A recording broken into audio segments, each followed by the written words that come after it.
Hello everyone, आज की जो वीडियो है वो इम्पॉर्टेंट है उन लोगों के लिए जो लोग एसएससी सीएचएसएल का एग्ज़ाम देने जा रहे हैं। इनके लिए हमने एक सीरीज स्टार्ट की है जिसमें 1 से लेके 4 तक हम कंप्लीट क्वेश्चन करवा चुके हैं और इसमें वही क्वेश्चन डिस्कस कर रहे हैं जो एग्जाम में बार बार पूछे जा रहे हैं और प्रीवियस ईयर क्वेश्चन पेपर को उठा करके हमने ये वीडियोस बनाए हैं। तो आज की वीडियो में हम आपको बताएंगे कि जो जो क्वेश्चन आ रहे हैं एडवांस मैथ्स पे ज़्यादा फोकस करिए। मैं अंजलि शर्मा, चलिए वीडियो आपका स्टार्ट करती हूँ। एडवांस मैथ्स में भी आपका ट्रिग्नोमेट्री, ज्योमेट्री और अलजेब्रा के सबसे ज़्यादा क्वेश्चन पूछे जा रहे हैं। तो चलिए वीडियो स्टार्ट करते हैं। इसमें देखिए क्वेश्चन नंबर नेक्स्ट है, क्वेश्चन नंबर 48 तक हम क्वेश्चन 49 से हम शुरू करने जा रहे हैं। 48 तक हमने पिछले वीडियोस में करवा दिया है, तो आप लोग 1 से लेके 4 तक वीडियो देखने के बाद इसको देखिएगा। पूरी सीरीज है और इसमें जो ये वाला क्वेश्चन है वो बोट एंड स्ट्रीम का है। बोट एंड स्ट्रीम में देखिए, एक नाव की गति धारा के अनुकूल तथा धारा के प्रतिकूल दिशा में क्रमशः 14 किलोमीटर प्रति घंटा और 7 किलोमीटर प्रति घंटा की चाल से जा रही है। धारा की गति बताइए। देखिए, इस टाइप के क्वेश्चन एग्जाम में जरूर आते हैं। या तो धारा की गति पूछ लेते हैं या पूछ लेते हैं कि नाव की चाल बताइए।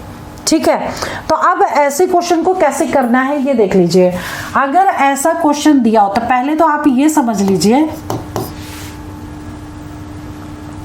पहले आप ये समझ लीजिए कि जैसे मान लीजिए ये नदी है। ठीक है, नदी का बहाव है ये ऐसे और यहाँ पर एक बोट है। ठीक, और इस बोट की इसके साथ मतलब अनुकूल मतलब साथ में बहाव के साथ नाव की चाल मान लो है 1 किलोमीटर पर आवर साथ में। ठीक है, तो अनुकूल लिख दिया यहाँ, मतलब down stream. Speed of boat in down stream कितनी है? 1 किलोमीटर पर आवर। और इसी के जब वो इधर की तरफ जाती है तो अप स्ट्रीम हो गई, यानी प्रतिकूल। प्रतिकूल कितनी है? यानी कि अप स्ट्रीम, इसको अप स्ट्रीम कितनी है? मान लो 20 किलोमीटर पर आवर है। तो अगर नाव की चाल डाउन स्ट्रीम और अप स्ट्रीम अगर दी है तो बहाव की चाल बतानी है, यानी धारा की गति बताओ या फिर नाव की गति। तो इसमें शॉर्टकट फॉर्मूला है। तो अगर धारा की गति है पूछा गया तो आपको क्या करना है? आपको इन दोनों का डिफरेंस ले लेना है, बाई 2 कर देना है। तो यहाँ पे कितना दे रखा है? 14 माइनस 7/2 मतलब 7/2 means 3.5 means A option correct हो गया। क्लियर? लेकिन अगर इसमें नाव की चाल भी पूछी जाती तो आपको क्या करना था? फॉर्मूला लगाते a प्लस बी बाई 2 ये लगा देते और a की वैल्यू 14 और b की 7 पुट कर देते और अपॉन 2 कर देते, तो जो आती वो नाव की चाल आती। क्लियर? अब बात करते हैं क्वेश्चन नंबर 50 की। क्वेश्चन नंबर 50 क्या कह रहा है? देखिए, x की पावर 7 प्लस 1/x की पावर 7 इजिकल टू 6 और x की पावर 21 प्लस 1/x की पावर 21 पूछा गया है। और ये 4 ऑप्शन है और बहुत ही इंपॉर्टेंट है। ऐसे क्वेश्चन को करने के लिए आपको ये ध्यान रखना पड़ेगा, अगर वैल्यू जो दी है x की पावर 7 दिया और इसी का तिगुना मतलब 3 टाइम्स, 7 को 3 से गुणा करेंगे 21, 7 को 3 से गुणा करेंगे 21, मतलब ये वाली वैल्यू इसकी 3 टाइम्स है पूछी जाए तो आप ये शॉर्टकट फॉर्मूला लगा सकते हैं, n³ माइनस 3n और n की वैल्यू क्या होगी? ये होगी। ठीक, तो 6³ माइनस 3 इंटू 6, 6 का क्यूब कितना होता है? 216 और इसमें 18 माइनस कर दीजिए, 18। ठीक है, तो आंसर कितना आ जाएगा यहाँ पे? 198 का मतलब ए ऑप्शन करेक्ट हो जाएगा। ठीक है, अब बात करते हैं क्वेश्चन नंबर 51 की। 51 में क्या कह रहा है? एवरेज का ये क्वेश्चन है, गलत होने के चांसेस सबसे ज़्यादा हैं, बहुत ध्यान से देखिएगा। इसमें कह रहा है कि A B C D E 5 क्रमागत विषम संख्याएं हैं तो इनका औसत क्या होगा? सारे आंसर मोस्टली A के फॉर्म में ही हैं। ठीक है, तो ऐसे क्वेश्चन को करने के लिए हमें क्या करना है? सबसे पहले पहला टर्म तो A को A ही रहने दो। b कितना हो जाएगा? a plus 2। b a plus 2 क्यों लिया? क्योंकि विषम संख्याएं हैं, एक एक का गैप होना चाहिए। ठीक है, अगले सी क्या हो जाएगा, a+4, ठीक। और डी कितना होगा, a+6। कितनी संख्या है, ई तक है ना, a+8। बस अब एवरेज आपको निकालना है, एवरेज कितना होगा इसके अकॉर्डिंग, a+b+c+d+e/5। और ABCD की वैल्यू ये पुट कर दीजिए, ठीक है। तो जब हम इसको यहाँ पुट करेंगे तो कितनी आ जाएगी वैल्यू, यहाँ पुट करते हैं, a plus average is equal to b+c मतलब a+2, फिर a+4, a+6, a+8 divided by 5, ठीक है। अब क्या करना है, देखिए कि कितने a लिखे हुए हैं, 1 2 3 4 5, 5 तो a आ गए, ठीक है। और बाकी टोटल करिए 5a, और 1/5 हम बाहर ले लें तो ज़्यादा अच्छा है, ऐसे रहने दीजिए, छोड़िए। और इसको टोटल कर लीजिए तो कितना हो जाएगा, 4 और 2 6, 6 12, 12 और 8 20, ठीक है। अब 5 कॉमन ले लीजिए ऊपर से, कितना आ जाएगा, a+4/5, ये कैंसिल हो गया। आंसर कितना आया, a+4 means C option correct है। क्लियर। चलिए आगे बढ़ते हैं, क्वेश्चन नंबर 52 में क्या कह रहा है, √6, √8 और √21 का चतुर्थानुपाती बताइए, यानी कि 4 प्रपोर्शन पूछा गया है, ठीक है। रेशियो प्रपोर्शन का ये क्वेश्चन है। तो इसमें क्या करना है, जब भी कभी 4 पूछा गया हो तो पहले हम इसको प्रपोर्शन 21 और इस टू x लिख देते हैं और हमें x बताना है, ठीक है। x बताने के लिए क्या करेंगे, दूर का इंटू दूर से, √6 इंटू x, पास का इंटू पास से, √8 इंटू √21, ठीक है। अब सॉल्व हो जाएगा ये, x की वैल्यू निकाल लेंगे, √8 इंटू √21/√6, ठीक है। सभी में रूट लग रहा है तो बार बार रूट लगाने से अच्छा है सिंगल रूट लगा दो और इसको सिंपल कट कर दो, ठीक।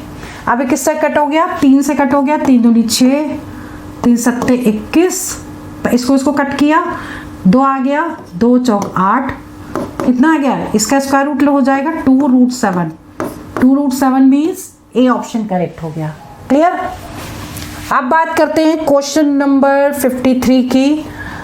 ये क्वेश्चन है सिंपल इंटरेस्ट और कंपाउंड इंटरेस्ट से एक क्वेश्चन जरूर आता है, तो उसमें से कोई भी क्वेश्चन दे सकते हैं, ठीक है। पिछली बार हमने जो इससे पहले वाले वीडियो था उसमें हमने डिफरेंस वाला क्वेश्चन करवाया है, कितने समय में कोई धन अपने का 3 गुना हो जाएगा जबकि दर दे रखी है 10%, ठीक है। तो इसमें ये शॉर्टकट फॉर्मूला लगा सकते हैं कि n = कितना हो जाएगा, 3 - 1/10 × 100, ठीक है। इसे हम सॉल्व कर देंगे तो 20 आ जाएगा, 1 मिनट, 3 - 1 20 यानी 20 आ गया इसको सॉल्व करके, क्योंकि ये तो 2 हो गया, 2 × 10 ऐसे निकल गया, ठीक है। मान लीजिए कि ये फॉर्मूला आप भूल गए, अब दूसरे तरीके से भी करवा सकते हैं, कितने समय में, यानी कि आपको ये तो निकल गया, वैसे टाइम निकालना है, रेट दे रखा है 10% और पूछा है कि कोई धन अपने का 3 गुना हो जाएगा, यानी कि अगर वो धन P है तो कितना हो जाएगा, अमाउंट 3P हो जाएगा, ठीक है।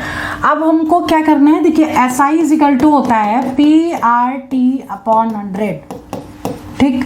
और SI क्या होता है, इससे निकालिए, SI इंटरेस्ट कितना हो जाएगा, A - P, मतलब 3P - P = 2P हो गया इंटरेस्ट। अब ये इसे पुट कर दीजिए, तो 2P = PR हो गया 10, टाइम आपको निकालना है /100, तो क्या होगा, इससे P से P कैंसिल हो गया, 0 से 0 कैंसिल हो गया, T की वैल्यू 20 आ गई, 20 मीन्स ए ऑप्शन करेक्ट हो गया। तो दोनों ही केस में 20 आ रही है, या तो आप ये शॉर्टकट फॉर्मूला याद कर लीजिए और ऐसी कंडीशन में लगेगा, ये भी ध्यान रख लीजिए, जितने गुना होगा उतनी ही n की वैल्यू यहाँ पर पुट कर देंगे। ठीक है, अब बात करते हैं क्वेश्चन नंबर नेक्स्ट की। 56 क्वेश्चन है ट्रिग्नोमेट्री का, बहुत ही इंपॉर्टेंट है। इफ थीटा की वैल्यू लाई करती है 0 और 90 के बीच, तो tan theta plus sine theta is equal to M दे रखा है, tan theta minus sine theta is equal to N दे रखा है, तो value M square minus N square के निकालनी है। पहले तो मैं बता रही हूँ अगर ऐसा क्वेश्चन आए तो छोड़ देना। क्यों? क्योंकि ये क्वेश्चन लेंथी होने वाला है और इतना टाइम लगेगा, लेकिन मैं आपको इसलिए समझा रही हूँ कि अगर टाइम मिल जाता है तो सॉल्व भी कर लीजिएगा, ऐसा क्वेश्चन कर सकते हैं। ठीक है, तो ऐसे क्वेश्चन में क्या करना है आपको, टेन थीटा साइन थीटा की वैल्यू एम और एन की वैल्यू यहाँ पर पहले M square minus N square निकालने हैं। ठीक है, M square minus N square, तो एम की वैल्यू कितनी हो गई, tan theta plus sine theta का whole square minus tan theta minus sine theta का होल स्क्वायर। अभी हमने सिर्फ ये किया, एम की वैल्यू ये रख दी, एन की वैल्यू ये रख दी। ठीक है, अब इसमें a plus B whole square लगाएंगे, इसमें a minus B whole square लगाएंगे तो कुछ टर्म्स कैंसिल होंगे। ठीक, तो a square plus B square, ठीक है, यानी tan square theta plus sine square theta plus 2 tan theta into sine theta minus, अब देखिए यहाँ माइनस लगाया तो अभी इसकी वैल्यू क्या आएगी, देखिए साइन भी चेंज करते जा रहे हैं। क्यों? क्योंकि हम माइनस लगाए तो जो भी वैल्यू आएगी बाद में साइन चेंज करेंगे, तो यहाँ पे हम डायरेक्ट साइन भी चेंज करते जा रहे हैं। तो ए स्क्वायर, देखिए यहाँ प्लस बी स्क्वायर होता है तो प्लस की जगह यहाँ माइनस हो जाएगा, माइनस साइन स्क्वायर थीटा। ठीक है, अब माइनस 2 भी होता तो माइनस और minus plus 2 tan theta sine theta. Clear, इतना आ गया।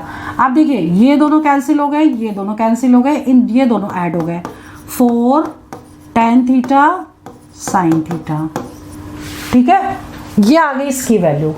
अब आपको क्या करना है, इन दोनों को मल्टीप्लाई कर दीजिए, एम एन निकाल लीजिए। एम एन क्यों निकालना है, क्योंकि अब हम बाई ऑप्शन भी चलेंगे। देखिए एम एन दे रखा है, मे बी कि ऐसा कोई आंसर हो।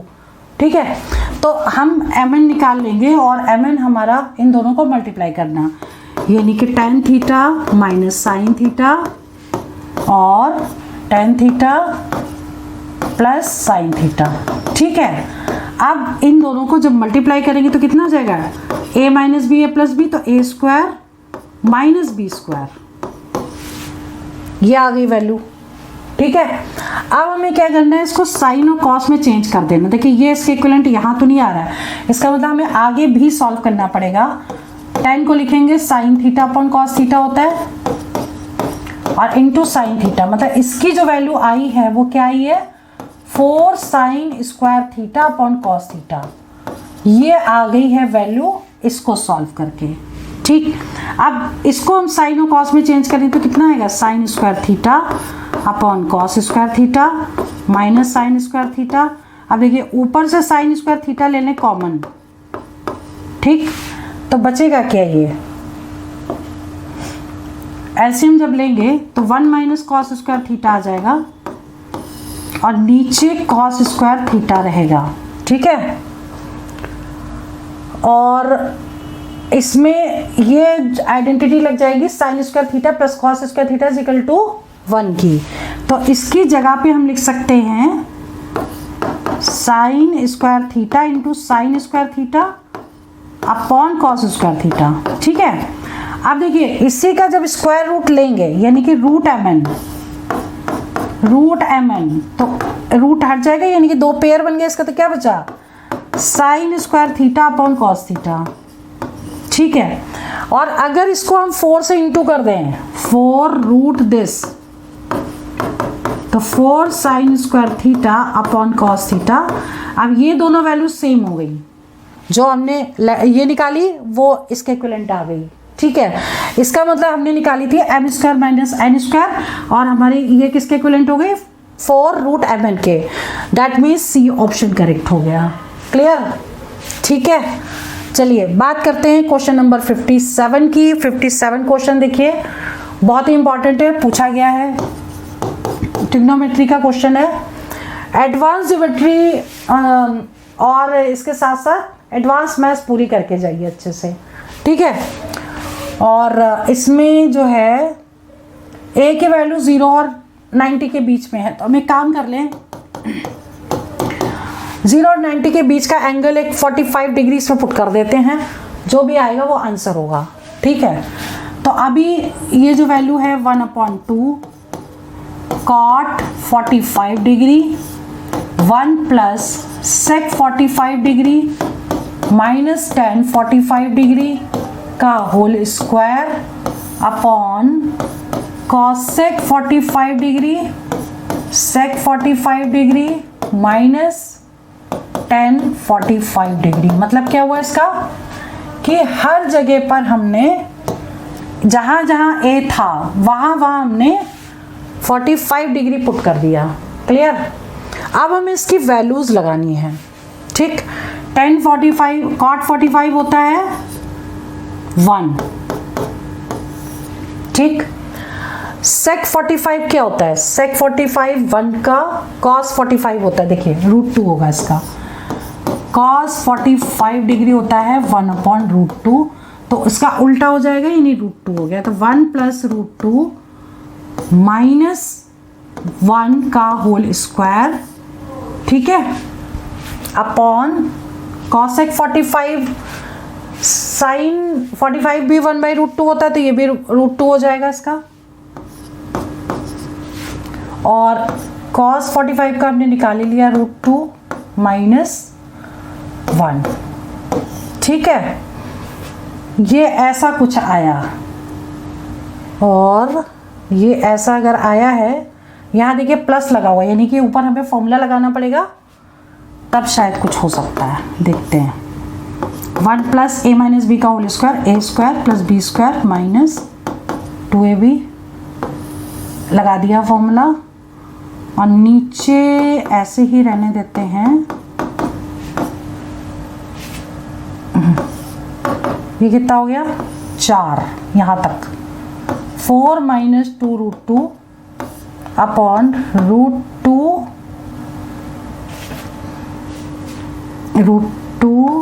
और √2 माइनस 1, ठीक है। और ये 1/2 भी चल रहा था साथ में। अब कुछ कुछ कैंसिल होना चाहिए। कैंसिल करने के लिए हम इसमें से तो कॉमन ले लें, ऊपर से हम पहले 2 कॉमन ले लें, ठीक है। 2 माइनस √2 अपॉन 2 इंटू √2 माइनस 1, ठीक है। अब देखिए 2 से 2 कैंसिल हो गया, ठीक। और 2 को हम लिख सकते हैं √2 इंटू √2, यहाँ करते हैं √2 into √2 minus √2 upon √2 into √2 minus 1। देखिए हमने क्या किया, 2 को ब्रेक करके √2 इंटू √2 लिख दिया। अब ऊपर वाले में √2 ले लें कॉमन, तो क्या बचेगा? √2 माइनस 1, और नीचे से ले लें, नीचे एज इट इज रहने दें, और ये दोनों कैंसिल हो गए, ठीक है। और √2 से √2 कैंसिल हो गया, मतलब आंसर कितना आ गया? 1 मीन्स सी ऑप्शन करेक्ट हो गया। क्लियर? चलिए बात करते हैं क्वेश्चन नंबर नेक्स्ट की, 58 question. If tan theta plus sec theta is equal to 2, tan theta की वैल्यू बतानी है। ऐसे क्वेश्चन को करने के लिए देखिए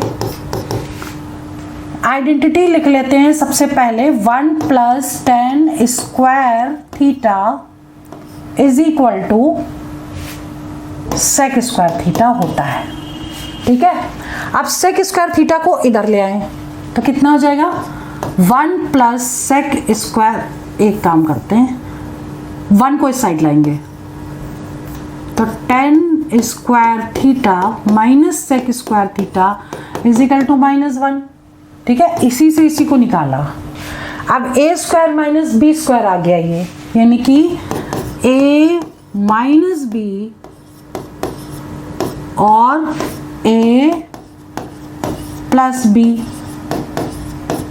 इज इक्वल टू -1। अब tan tan theta plus sec theta is equal to 2 दे रखा है, तो हम यहाँ पे 2 पुट कर दें इस वाली इक्वेशन से, ठीक है। इस इक्वेशन को फर्स्ट मान लेते हैं। अब यूजिंग फर्स्ट कर दें, यूजिंग फर्स्ट मतलब पहली इक्वेशन से इसकी वैल्यू हम 2 पुट कर दें तो कितनी आ जाएगी, tan theta minus sec theta into 2 is equal to -1। तो इसकी वैल्यू कितनी हो जाएगी, tan theta minus sec theta is equal to -1/2, क्योंकि मल्टीप्लाई में है तो इधर जाएगा अपॉन में हो जाएगा।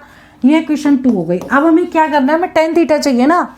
अगर हम फर्स्ट और सेकंड इक्वेशन को ऐड कर दें तो हमारा आंसर निकल आएगा, ठीक है। तो पहले हम फर्स्ट इक्वेशन को एज इट इज उतार लेते हैं, ठीक। अब सेकंड इक्वेशन को हम उतार लेते हैं। अब हमें क्या करना है, प्लस कर देना है, ये दोनों कट गए। 2 tan theta is equal to 2 minus 1/2 कितना हो गया, 2 दूनी 4 में से 1 गया 3/2, ठीक। तो अब सॉल्व करो उसको, tan थीटा कितना हो जाएगा 3/2 और इस 2 से भी इंटू हो जाएगा, मतलब 3/4 मीन्स डी ऑप्शन करेक्ट हो गया, ठीक है। तो आज की इस वीडियो में हमने जो भी क्वेश्चन कराए इनकी रिवीजन और प्रैक्टिस करिएगा। बाकी जितने इंपॉर्टेंट क्वेश्चन हैं नेक्स्ट वीडियो में बहुत जल्दी अपलोड करूंगी। All the best for exam, for your selection. जय हिंद, जय भारत।